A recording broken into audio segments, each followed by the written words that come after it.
Amém. Cumprimento a todos com a paz do Senhor Jesus. Podem se assentar. Nós estamos no penúltimo dia da série de mensagens sobre Mateus, capítulo 7, onde nos instrui o caminho de um alicerce firme e fundamentado. Peço a você que abra sua Bíblia no capítulo 7, no verso 13.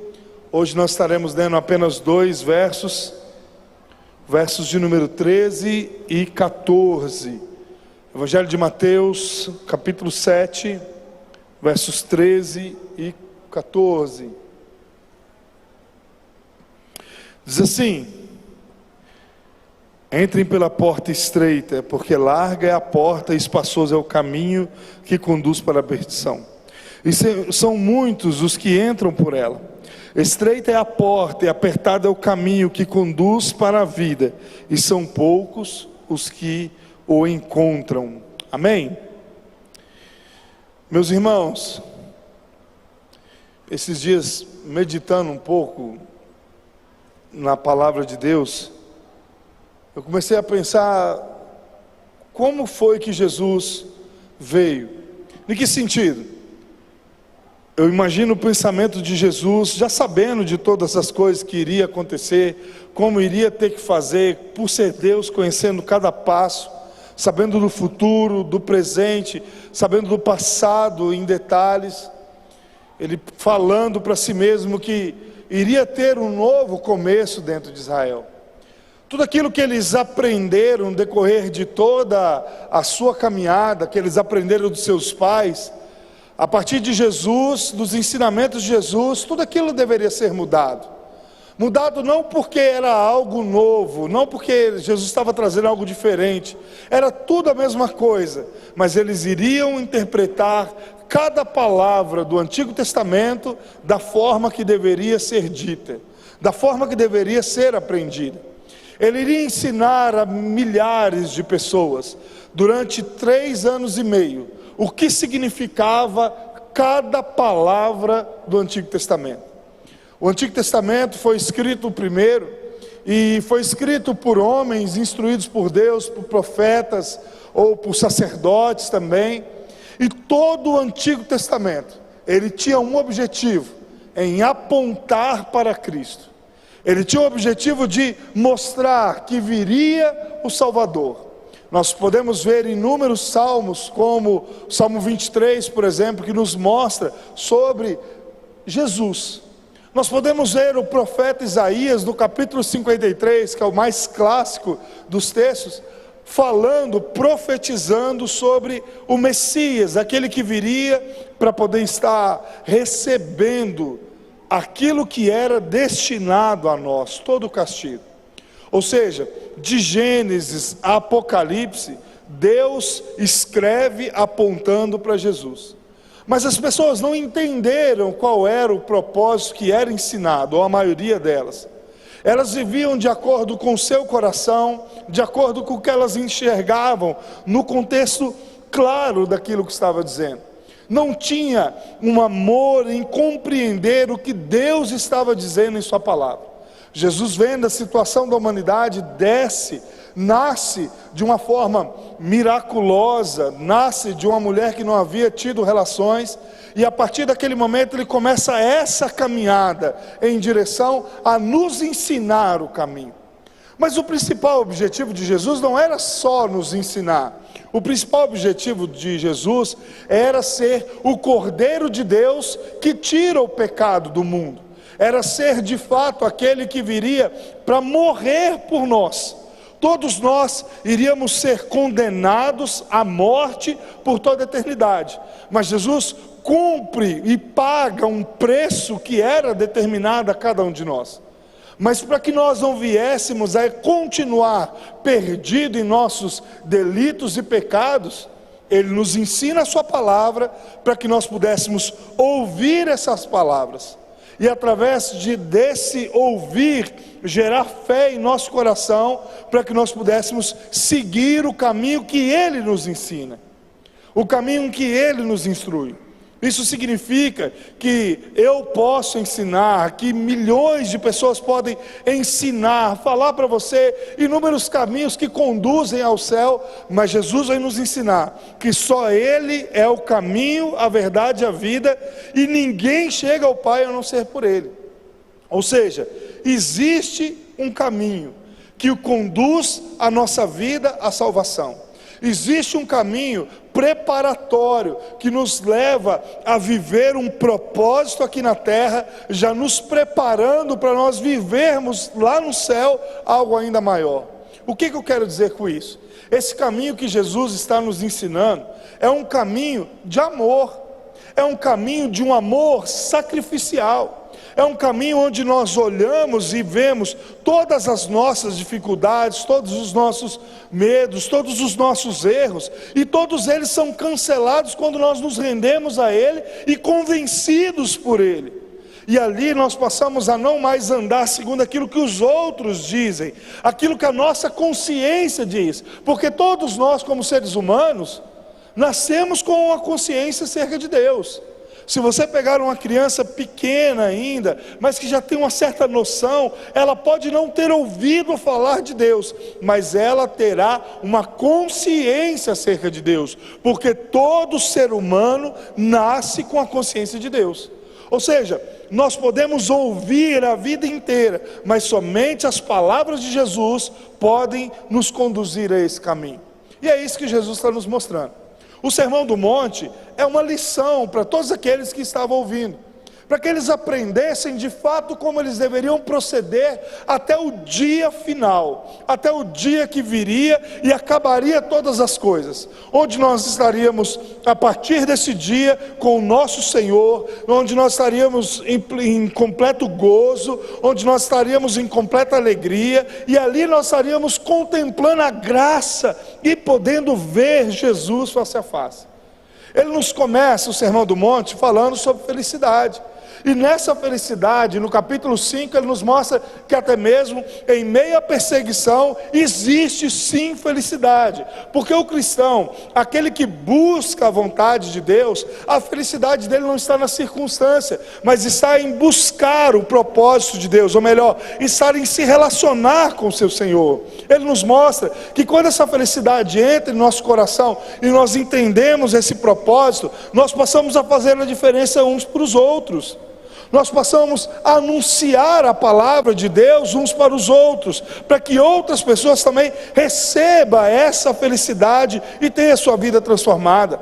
Mais para frente, ele nos fala sobre algo que é o mais difícil da vida do ser humano, que é o ato de perdoar aqueles que nos ofendem. Ele nos mostra que nós devemos sim amar aqueles que nos perseguem, interceder por eles, buscar pela vida deles. E ele continua esse propósito, ele continua nos ensinando as coisas que vão nos conduzir a viver tudo isso.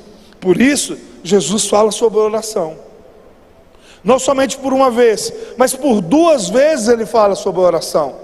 Ele nos fala sobre jejum, ele nos fala sobre essa dependência que nós precisamos ter de Deus, sabendo que tudo aquilo que você tem, tudo aquilo que você irá buscar, tudo aquilo que você conquistará na sua vida física, nada mais é do que o próprio Senhor estando te dando. Por isso, não tenha o seu coração preso nisso, mas saiba que você precisa buscar o reino de Deus em primeiro lugar, buscar o propósito de Deus em primeiro lugar, e assim, tudo o que você necessita, não aquilo que você acha que você necessita, mas tudo aquilo que você de fato precisa, e Deus como Pai sabe que você precisa, irá chegar até você, porque você entendeu o propósito de buscar em primeiro lugar o reino de Deus e a sua justiça. Quando nós chegamos nesse capítulo 7, principalmente dos versos 13 em diante, Jesus já está encerrando toda essa maratona de ensino.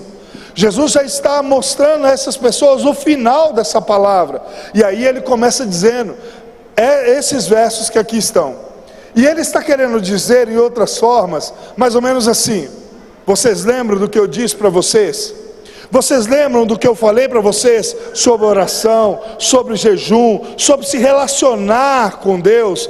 Vocês se lembram daquilo que de fato eu ensinei a vocês sobre perdão? Que a felicidade não está na circunstância, mas a felicidade real está em um relacionamento comigo, em estar junto comigo em todo o tempo. Pois vocês saibam que virá tempos mais difíceis, e vocês precisam se lembrar de tudo isso. Aí ele começa a mostrar esse verso 13 em diante. Ele diz assim: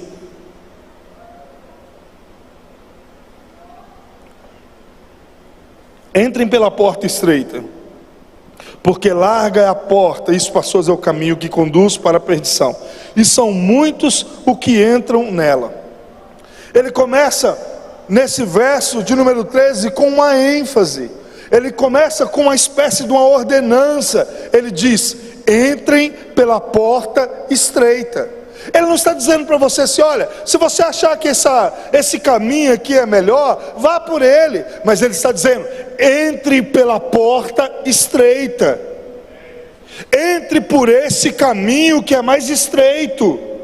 Viva por esse caminho que é mais estreito. Ande nesse caminho que é mais estreito, porque larga é a porta e espaçoso é o caminho que conduz para a perdição, e são muitos que entram por ela. Esse caminho muito largo é o caminho das pessoas que de fato não querem viver aquilo que estava descrito anteriormente. Aqueles que não querem pagar o preço do discipulado. E antes de voltar no capítulo 13, eu quero ler, no verso 13, eu quero ler novamente o 14. Estreita é a porta e apertado o caminho que conduz para a vida, e são poucos que entram por ela. Jesus já está mostrando para nós algo muito importante, que diante de uma humanidade pecadora e condenada, são poucos aqueles que irão encontrar esse caminho, que viverão por esse caminho, que estarão em direção a esse caminho, que entrarão por essa porta estreita. E por que esse caminho ele é tão estreito? Por que esse caminho ele é tão apertado? Na nossa cabeça, quando nós lemos esse verso 14 e o início do verso 13, a ideia que nós temos é de fato de um caminho como daquele da roça, onde só existia aquela picada, aquele trieiro, e você passa muitas vezes sozinho por ele. Mas na verdade ele tem um outro sentido. Esse caminho estreito significa, em primeiro lugar, o caminho do discipulado. Viver uma vida de discipulado é muito difícil. E o que significa essa palavra discipulado? É ser discípulo de Jesus. Nós olhamos e pensamos assim: os discípulos de Jesus são os 12, Pedro, João, Tiago, Filipe. Na verdade não. Discípulo é todo aquele que segue o seu mestre, todo aquele que está disposto a negar a sua vontade e seguir o seu mestre. E como nós podemos seguir aquele que nós não conhecemos?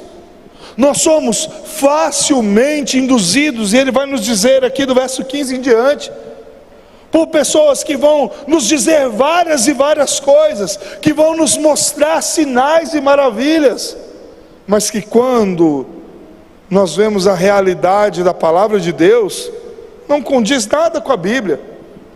Paulo, na carta aos Gálatas, vai dizer que se até mesmo ele, ou se até mesmo os anjos escreveram um evangelho ou algo diferente daquilo que ele estava ensinando, deve ser considerado amaldiçoado.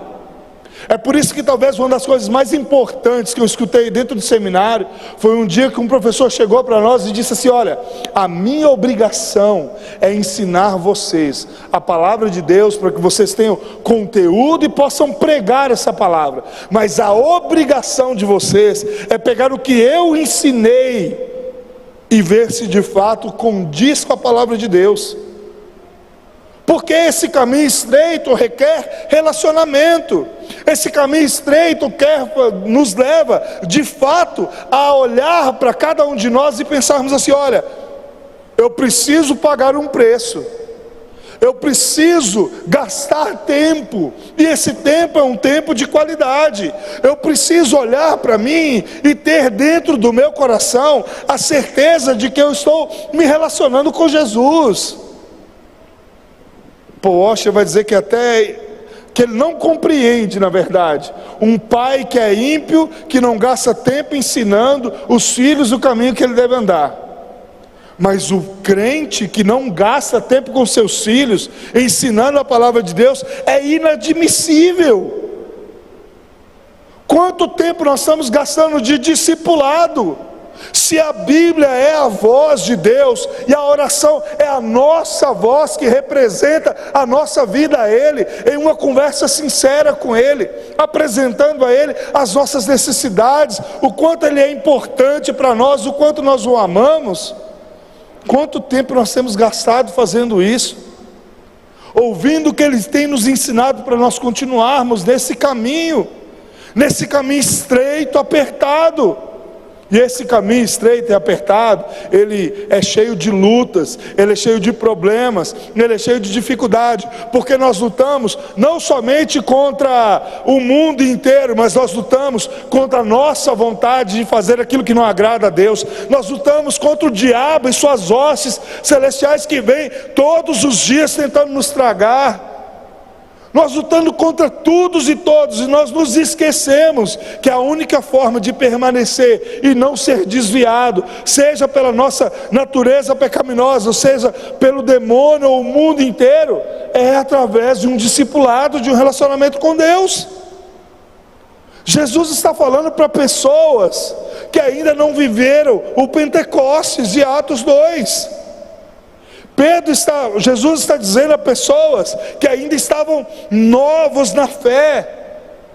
Jesus está ensinando a pessoas que ainda estavam aprendendo, tendo o seu coração quebrado, tirado do propósito da lei para viver a graça.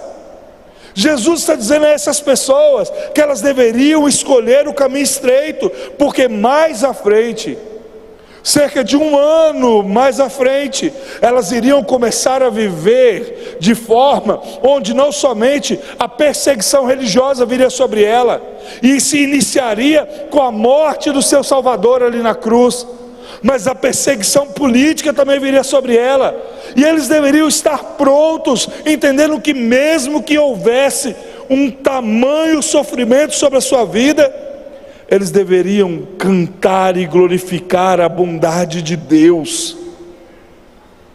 Eles deveriam entender que a pátria deles não era aqui, mas a pátria deles era lá. Eles estavam como peregrinos deste lugar, e eles iriam sair mais cedo ou mais tarde. Como o próprio Paulo nos diz, se o viver é Cristo, morrer é lucro. Ele não queria morrer, mas ele estava dizendo, eu prefiro estar com Jesus lá no céu. Eu prefiro estar com Ele. Só tem medo da morte aquele que não tem de fato Jesus no seu coração, que não entendeu o quanto é importante estar com Ele, o quanto é importante, é maravilhoso ter essa graça, o quanto não gastou tempo em meditar a palavra de Deus, em buscar a palavra de Deus, aprender dela. Existe uma canção, que eu concordo com ela em partes, que diz, quero ser como a criança, te amar pelo que és, voltar à inocência. Eu concordo com ela que nós de fato temos que ser como crianças, para receber o Evangelho de Deus, mas eu não troco aquilo que Deus me discipulou, através das Escrituras, durante todos esses anos, para poder ter o conhecimento daquilo que a Maria tem hoje. Porque conhecer a Deus é bom, conhecer a Deus nos amadurece, conhecer a Deus nos faz enxergar a vida de uma outra forma. Eu tenho olhado as circunstâncias que a vida tem me oferecido, e como muitas vezes tem vindo dias difíceis, que nos levam à ansiedade, e eu tenho olhado para mim mesmo, na hora que a coisa está apertada, e tenho falado, Senhor, o meu coração está diante de Ti, e o Senhor é dono dela. Eu tenho orado ao Senhor, Senhor, se existe responsabilidade minha, que o Senhor anule e faça em toda a Tua vontade. Porque não importa, meus irmãos, se nós iremos viver no comunismo, não importa se nós iremos viver no capitalismo, não importa se nós viveremos perseguição ou não, o que importa é o que Jesus tem nos ensinado. nos conduzido a essa porta estreita, que muitas vezes vai nos fazer pensar, refletir, mas em nada desanimar, em nada desistir, porque mais vale agradar a Ele, mais vale viver por Ele do que viver pelo mundo. E Ele nos diz, porque larga é a porta, espaçoso é o caminho que conduz para a perdição, e são muitos que entram por ela. Sabe uma coisa que mais me chamou a atenção? Quando eu me converti, quando o Senhor me chamou, me convenceu dos meus erros e dos meus pecados, eu tinha 3 anos que eu vim aqui na igreja. Na época a igreja era no fundo, a igrejinha, que a maioria daqui talvez se lembra. Eu vinha 3 anos só no culto de sábado. E depois, quando eu passei, de fato eu entendi o propósito de Deus, vim para a igreja, eu passei a chamar os meus amigos para poder estar na igreja. E da mesma forma que eu os chamava para estar aqui comigo, eles também me chamavam para tudo aquilo que eles estavam vivendo e que eu já vivia antes. Mas engraçado que nenhum deles, eu vivi com eles a vida inteira lá fora, mas quando chamava para vir à igreja, nenhum deles queria. Eu comecei a notar o quanto as pessoas tinham ranço de igreja, o quanto as pessoas não queriam saber de estar na igreja, o quanto elas preferiam estar em inúmeros lugares que conduziriam elas à morte, do que de fato estar em um lugar onde eles aprenderiam sobre a vida.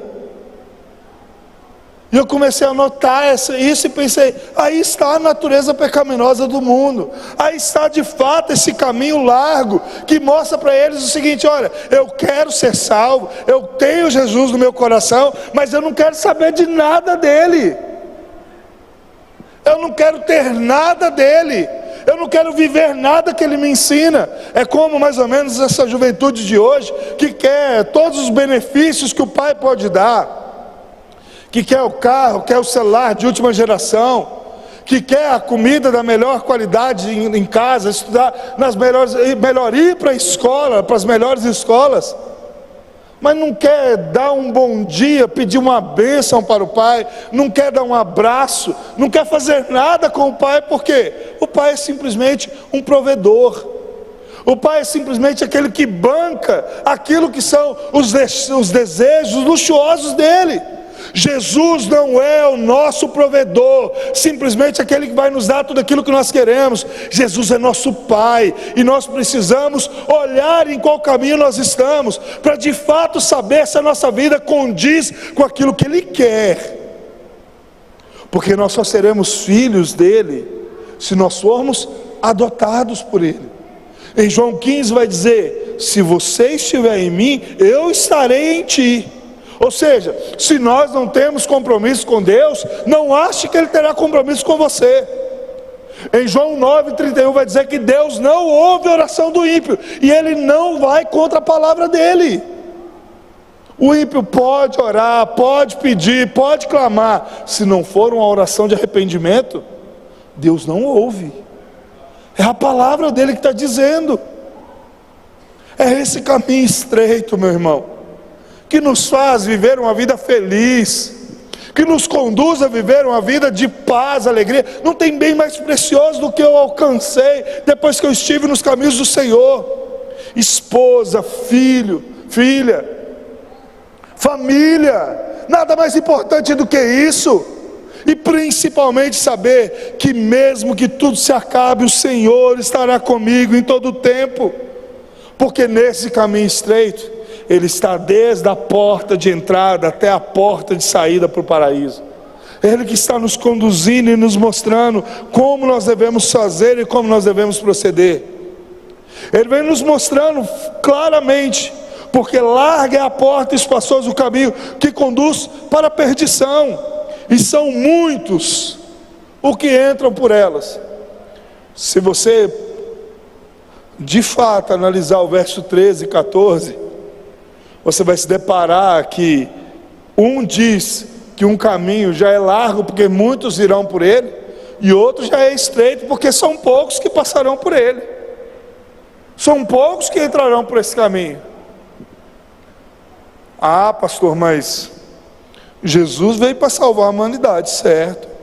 O sacrifício de Jesus, ele tem poder para salvar a humanidade, mas ele vai salvar todos? Não, ele não vai salvar todos, porque a Bíblia está nos dizendo sobre isso. Pastor, mas o que eu preciso fazer para me poder estar nesse caminho estreito? Primeiro, olhe para dentro de você, analise como está a sua vida, reconheça que você é pecador e que você depende desse Deus.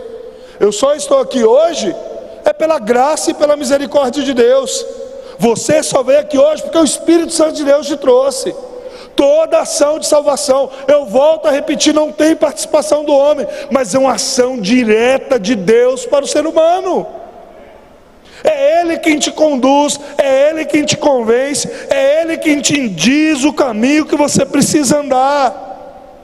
Todos os dias, seja na televisão, quando você ouve uma palavra, seja na sua devocional, quando você abre a sua Bíblia, seja quando você vem entregar o seu culto a Deus e você ouve o que Ele está dizendo. A misericórdia de Deus, ela é tão grande nas nossas vidas, que Jesus nos conduz a entregarmos a Ele a nossa adoração, cultuarmos a Ele, entregarmos a Ele o nosso culto, mas mesmo assim, pela misericórdia dEle, Ele ainda assim fala conosco, Ele ensina para nós o caminho que nós devemos andar. Ele vem nos falando assim, ó, você abre o olho, vai para o caminho estreito, vai para o caminho do discipulado, onde a sua carne vai militar contra você, onde a sua natureza vai falar para você, para que você vai ler a Bíblia? Para que você vai renunciar? Para que você vai deixar de lado tudo aquilo que você viveu a vida toda?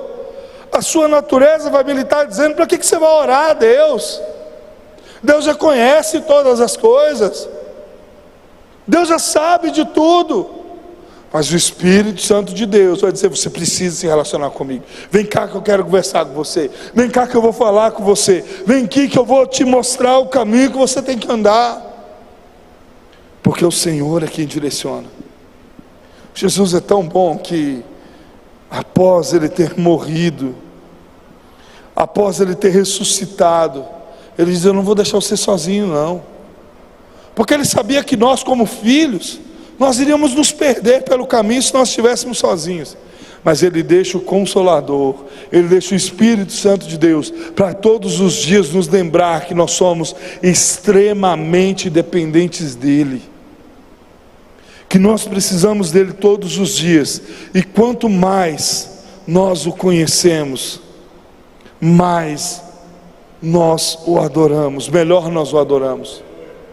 Quanto mais você busca se relacionar com Deus, quanto mais você conhece a Deus, quanto mais você busca entender sobre esse caminho, sobre essa verdade, sobre essa vida, mais você é conduzido a próximo dEle. Eu quero encerrar essa palavra de hoje fazendo uma citação de um filme que eu assisti ontem, As Crônicas de Nárnia. Sobre As Crônicas de Nárnia, o Príncipe Cáspian. É o segundo filme da trilogia. Certo ponto, a menina mais nova, a Lúcia, ela encontra com Aslan, que é o leão que é representado por Cristo. Naquele momento já é o Espírito Santo. Ele diz assim, você está maior. Não é eu que estou maior, é você que me conhece melhor.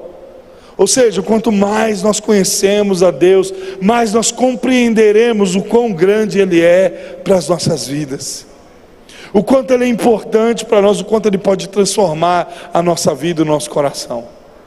Se coloque de pé em nome de Jesus.